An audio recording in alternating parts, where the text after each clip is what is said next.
আসসালামু আলাইকুম। Basic graphic স্কুলের পক্ষ থেকে সবাইকে স্বাগতম। বাংলাদেশের লোগো ডিজাইন শিখতে চান? তাহলে এই ভিডিওটা আপনার জন্য। আজ আমরা ডিজাইন করব গণপ্রজাতন্ত্রী বাংলাদেশ সরকারের লোগো একেবারে ধাপে ধাপে। চলুন শুরু করি লোগো ডিজাইন মাস্টার ক্লাসের প্রথম পর্ব। শুরুতেই টুলবার থেকে ইলিপস টুল নিয়ে এখানে ড্র্যাগ করব। ড্র্যাগ করে আমাদের ফিলে কালার আসছে, আমাদের ফিলে কালার প্রয়োজন নেই, আমরা স্টকে কালার লাগবে। আমরা এখান থেকে স্টকে কালার করে দেব এবং স্টক আমরা 6 দিয়ে দিব, 7 করে দিলাম। এখন আমরা এই সার্কেলটাকে সিলেক্ট করে কন্ট্রোল CF দিয়ে কপি করলাম। দেখুন দুইটা হয়েছে। আমরা একটাকে কন্ট্রোল অল্টার শিপ অল্টার চেপে আমরা একটু ছোট করব। এরপর আবার আমরা কন্ট্রোল শিপ দিয়ে TF দিয়ে কপি করলাম। এখনও আবার আমরা শিপ অল্টার চেপে ছোট করব। আমাদের স্টকগুলো সব সমান নেই, আমরা এখান থেকে 7 করে দিব।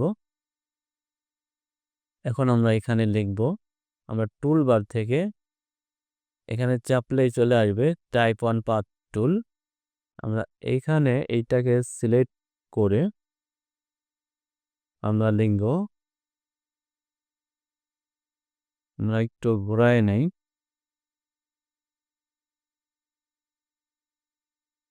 ঘোরায় নিচ্ছি। আমরা এখন এখান থেকে লেখা শুরু করব। গণপ্রজাতন্ত্রী বাংলাদেশ। আমরা এটাকে কালার সবুজ করে দেব এবং এইখান থেকে একটু বড় করে দেব। এরপরে আমরা এই লেখাটাকে কন্ট্রোল CF দিয়ে কপি করলাম। কপির পরে আমরা এটাকে নিচের অংশে নিয়ে আসব।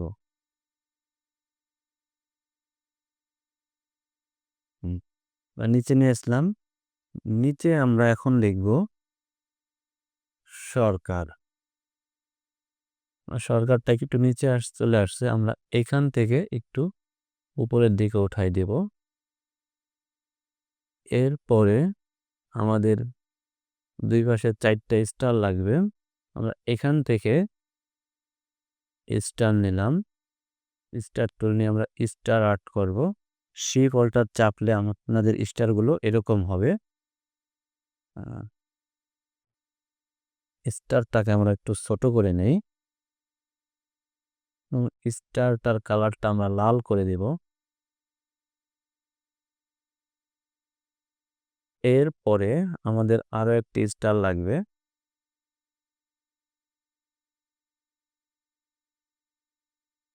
কন্ট্রোলটা চেপে আমরা কপি করলাম।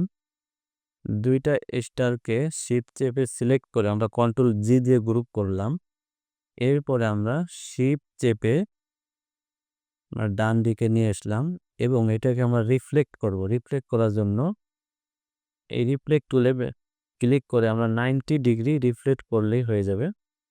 তো হয়ে গেছে। আমাদের ভিতরের বৃত্তটাকে আমরা লাল করব। লাল করার জন্য আমরা এইখান থেকে আইড্রপার টুলটি ব্যবহার করলেই, এই স্টার উপরে ক্লিক করলেই আমাদের বৃত্তটা লাল হয়ে যাবে।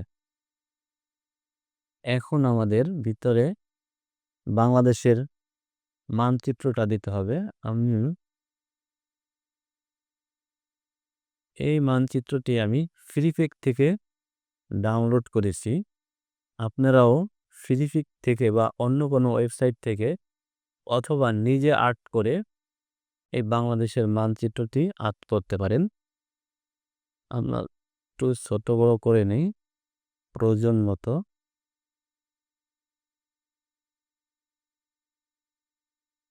আলহামদুলিল্লাহ, আমাদের বাংলাদেশের লোগো ডিজাইন তৈরি হয়ে গেল। আজকের লোগো ডিজাইন এখানেই শেষ। গ্রাফিক ডিজাইনের প্রতিটি কৌশল সহজভাবে শেখার জন্যই আমাদের এই যাত্রা। যদি ভিডিওটি উপকারে আসে তবে লাইক দিন আর নিয়মিত শেখার জন্য সাবস্ক্রাইব করুন বেসিক গ্রাফিক স্কুল। আগামী পর্বে দেখা হবে আরেকটি সৃজনশীল ডিজাইন নিয়ে। সবাইকে ধন্যবাদ।